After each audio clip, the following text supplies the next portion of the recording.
नमस्कार दोस्तों, बहुत बहुत स्वागत है आपका आपके YouTube चैनल पर। कैसे हैं आप सब लोग? आशा करता हूं आप सब एकदम कुशल मंगल होंगे। दोस्तों, आज हम जिस टॉपिक पर बात करने वाले हैं वो एक काइंड ऑफ यूनिवर्सल प्रॉब्लम बनती जा रही है। बहुत से लोग उससे ग्रस्त हो रहे हैं और वो प्रॉब्लम है ओवर थिंकिंग की।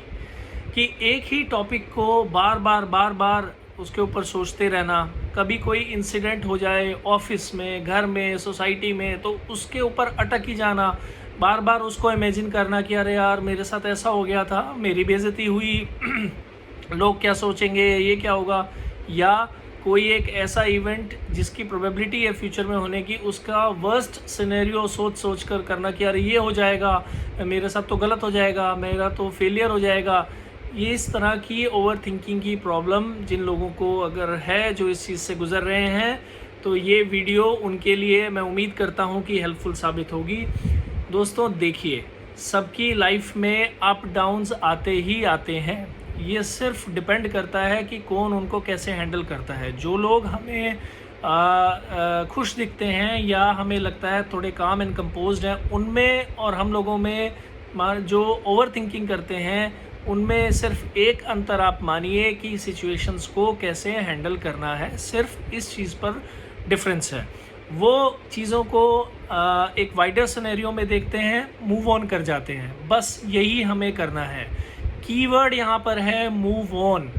तो अब हमें इसका एग्जैक्टली टू दी पॉइंट बात करते हैं कि हमें करना क्या है। जब भी आप इस तरह का कोई आपके साथ इंसिडेंट कुछ भी हो जाता है, तो सबसे पहले खुद को ऑब्ज़र्व करें, अपने पैटर्न्स को आइडेंटिफाई करें कि ऐसा कब कब और किन सिचुएशंस में ऐसा होता है कि आप एक ही थॉट को पकड़ कर बैठ जाते हैं और लूप में उसी को वही दिमाग में चलता जाता है और उससे आप परेशान होते जाते हैं। देखिए, ऑब्ज़र्व कीजिए कि किस किस तरह के इंसिडेंट में आपके साथ ऐसा होता है। जब आप अपने आप को वो इंसिडेंट्स को पकड़ना स्टार्ट कर देंगे, आपको आपका पैटर्न पता लग जाएगा, तो आप मानिए half the problem is solved. आधी प्रॉब्लम हमारी वही समस्या दूर हो जाएगी।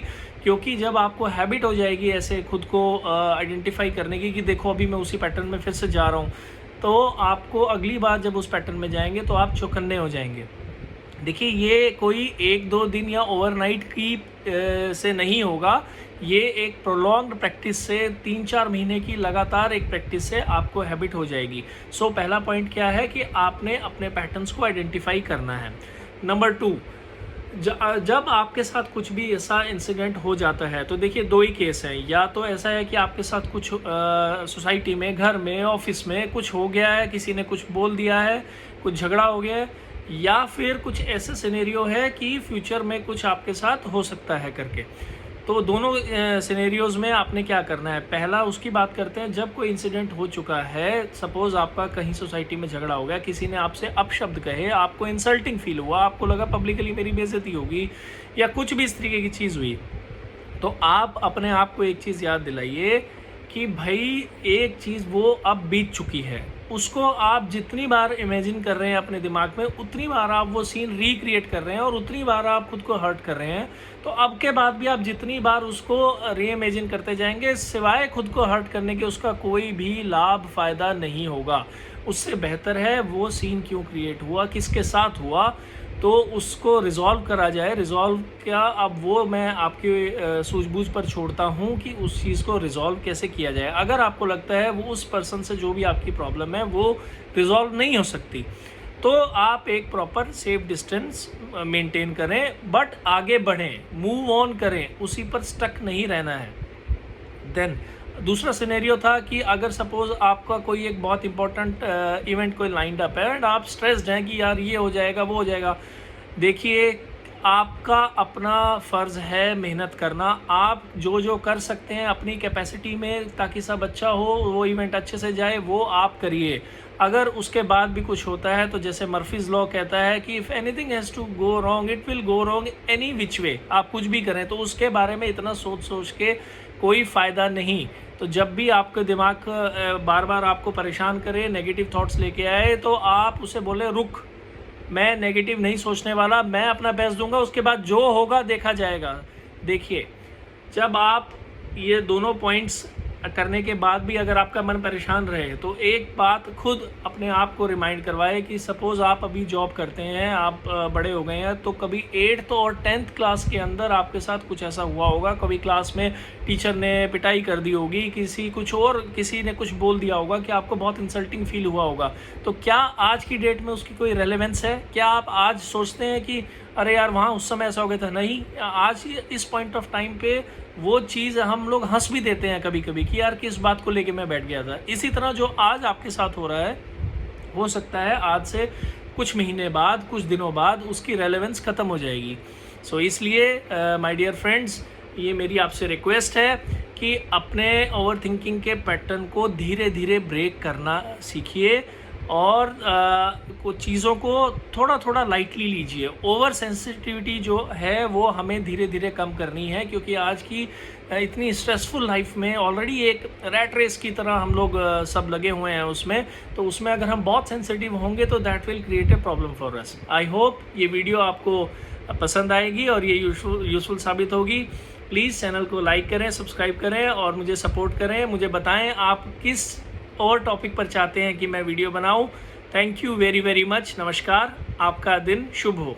Thank you. नमस्कार दोस्तों, बहुत बहुत स्वागत है आपका आपके YouTube चैनल पर। कैसे हैं आप सब लोग? आशा करता हूं आप सब एकदम कुशल मंगल होंगे। दोस्तों, आज हम जिस टॉपिक पर बात करने वाले हैं वो एक काइंड ऑफ यूनिवर्सल प्रॉब्लम बनती जा रही है। बहुत से लोग उससे ग्रस्त हो रहे हैं और वो प्रॉब्लम है ओवर थिंकिंग की, कि एक ही टॉपिक को बार बार उसके ऊपर सोचते रहना। कभी कोई इंसिडेंट हो जाए ऑफिस में, घर में, सोसाइटी में, तो उसके ऊपर अटक ही जाना, बार बार उसको इमेजिन करना कि अरे यार मेरे साथ ऐसा हो गया था, मेरी बेइज्जती हुई लोग क्या सोचेंगे, ये क्या होगा, या कोई एक ऐसा इवेंट जिसकी प्रोबेबिलिटी है फ्यूचर में होने की, उसका वर्स्ट सिनेरियो सोच कर करना कि यार ये हो जाएगा, मेरे साथ तो गलत हो जाएगा, मेरा तो फेलियर हो जाएगा। ये इस तरह की ओवर थिंकिंग की प्रॉब्लम जिन लोगों को अगर है, जो इस चीज़ से गुज़र रहे हैं, तो ये वीडियो उनके लिए मैं उम्मीद करता हूँ कि हेल्पफुल साबित होगी। दोस्तों देखिए, सबकी लाइफ में अप डाउन्स आते ही आते हैं। ये सिर्फ डिपेंड करता है कि कौन उनको कैसे हैंडल करता है। जो लोग हमें खुश दिखते हैं या हमें लगता है थोड़े काम एंड कंपोज्ड हैं, उनमें और हम लोगों में जो ओवर थिंकिंग करते हैं, उनमें सिर्फ एक अंतर आप मानिए कि सिचुएशंस को कैसे हैंडल करना है। सिर्फ इस चीज़ पर डिफरेंस है। वो चीज़ों को एक वाइडर सिनेरियो में देखते हैं, मूव ऑन कर जाते हैं। बस यही हमें करना है। कीवर्ड यहाँ पर है मूव ऑन। तो अब हमें इसका एग्जैक्टली टू दी पॉइंट बात करते हैं कि हमें करना क्या है। जब भी आप इस तरह का कोई आपके साथ इंसिडेंट कुछ भी हो जाता है, तो सबसे पहले खुद को ऑब्ज़र्व करें, अपने पैटर्न्स को आइडेंटिफाई करें कि ऐसा कब और किन सिचुएशंस में ऐसा होता है कि आप एक ही थॉट को पकड़कर बैठ जाते हैं और लूप में उसी को वही दिमाग में चलता जाता है और उससे आप परेशान होते जाते हैं। देखिए, ऑब्ज़र्व कीजिए कि किस किस तरह के इंसिडेंट में आपके साथ ऐसा होता है।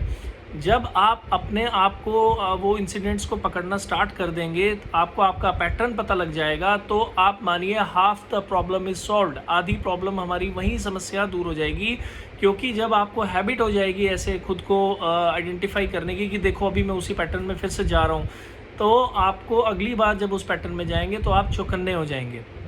देखिए, ये कोई 1-2 दिन या ओवरनाइट की से नहीं होगा। ये एक प्रोलॉन्ग्ड प्रैक्टिस से 3-4 महीने की लगातार एक प्रैक्टिस से आपको हैबिट हो जाएगी। सो पहला पॉइंट क्या है कि आपने अपने पैटर्न्स को आइडेंटिफाई करना है। नंबर 2, जब आपके साथ कुछ भी ऐसा इंसिडेंट हो जाता है, तो देखिए 2 ही केस हैं। या तो ऐसा है कि आपके साथ कुछ सोसाइटी में, घर में, ऑफिस में कुछ हो गया है, किसी ने कुछ बोल दिया है, कुछ झगड़ा हो गया है, या फिर कुछ ऐसा सिनेरियो है कि फ्यूचर में कुछ आपके साथ हो सकता है करके। तो दोनों सिनेरियोज़ में आपने क्या करना है। पहला उसकी बात करते हैं, जब कोई इंसिडेंट हो चुका है, सपोज़ आपका कहीं सोसाइटी में झगड़ा हो गया, किसी ने आपसे अपशब्द कहे, आपको इंसल्टिंग फील हुआ, आपको लगा पब्लिकली मेरी बेइज्जती होगी, या कुछ भी इस तरीके की चीज़ हुई, तो आप अपने आप को एक चीज़ याद दिलाइए कि भाई एक चीज़ वो अब बीत चुकी है, उसको आप जितनी बार इमेजिन कर रहे हैं अपने दिमाग में, उतनी बार आप वो सीन रिक्रिएट कर रहे हैं और उतनी बार आप खुद को हर्ट कर रहे हैं। तो अब के बाद भी आप जितनी बार उसको रीइमेजिन करते जाएंगे, सिवाय खुद को हर्ट करने के उसका कोई भी लाभ फ़ायदा नहीं होगा। उससे बेहतर है वो सीन क्यों क्रिएट हुआ, किसके साथ हुआ, तो उसको रिज़ॉल्व करा जाए। रिज़ॉल्व क्या, अब वो मैं आपके सूझबूझ पर छोड़ता हूँ कि उस चीज़ को रिज़ॉल्व कैसे किया जाए। अगर आपको लगता है वो उस पर्सन से जो भी आपकी प्रॉब्लम है वो रिज़ॉल्व नहीं हो सकती, तो आप एक प्रॉपर सेफ डिस्टेंस मेंटेन करें, बट आगे बढ़ें, मूव ऑन करें, उसी पर स्टक नहीं रहना है। देन दूसरा सिनेरियो था कि अगर सपोज़ आपका कोई एक बहुत इंपॉर्टेंट इवेंट कोई लाइंड अप है एंड आप स्ट्रेस्ड हैं कि यार ये हो जाएगा वो हो जाएगा। देखिए, आपका अपना फ़र्ज़ है मेहनत करना। आप जो जो कर सकते हैं अपनी कैपेसिटी में ताकि सब अच्छा हो, वो इवेंट अच्छे से जाए, वो आप करिए। अगर उसके बाद भी कुछ होता है तो जैसे मर्फीज़ लॉ कहता है कि if anything has to go wrong it will go wrong any which way. आप कुछ भी करें तो उसके बारे में इतना सोच के कोई फ़ायदा नहीं। तो जब भी आपका दिमाग बार बार आपको परेशान करे, नेगेटिव थॉट्स लेके आए, तो आप उसे बोले रुक, मैं नेगेटिव नहीं सोचने वाला, मैं अपना बेस्ट दूंगा, उसके बाद जो होगा देखा जाएगा। देखिए, जब आप ये दोनों पॉइंट्स करने के बाद भी अगर आपका मन परेशान रहे, तो एक बात खुद अपने आप को रिमाइंड करवाए कि सपोज़ आप अभी जॉब करते हैं, आप बड़े हो गए हैं, तो कभी 8th और 10th क्लास के अंदर आपके साथ कुछ ऐसा हुआ होगा। कभी क्लास में टीचर ने पिटाई कर दी होगी, किसी ने कुछ बोल दिया होगा कि आपको बहुत इंसल्टिंग फील हुआ होगा। तो क्या आज की डेट में उसकी कोई रेलेवेंस है? क्या आप आज सोचते हैं कि अरे यार वहाँ उस समय ऐसा हो गया था? नहीं, आज इस पॉइंट ऑफ टाइम पे वो चीज़ हम लोग हंस भी देते हैं कभी कभी कि यार किस बात को लेके मैं बैठ गया था। इसी तरह जो आज आपके साथ हो रहा है, हो सकता है आज से कुछ महीने बाद, कुछ दिनों बाद उसकी रेलेवेंस ख़त्म हो जाएगी। सो इसलिए माय डियर फ्रेंड्स, ये मेरी आपसे रिक्वेस्ट है कि अपने ओवर थिंकिंग के पैटर्न को धीरे धीरे ब्रेक करना सीखिए और कुछ चीज़ों को थोड़ा थोड़ा लाइटली लीजिए। ओवर सेंसिटिविटी जो है वो हमें धीरे धीरे कम करनी है, क्योंकि आज की इतनी स्ट्रेसफुल लाइफ में ऑलरेडी एक रैट रेस की तरह हम लोग सब लगे हुए हैं उसमें। तो उसमें अगर हम बहुत सेंसिटिव होंगे तो that will create a problem for us. I hope ये वीडियो आपको पसंद आएगी और ये यूज़फुल साबित होगी। प्लीज़ चैनल को लाइक करें, सब्सक्राइब करें और मुझे सपोर्ट करें। मुझे बताएं आप किस और टॉपिक पर चाहते हैं कि मैं वीडियो बनाऊं। Thank you very very much. नमस्कार, आपका दिन शुभ हो। Thank you.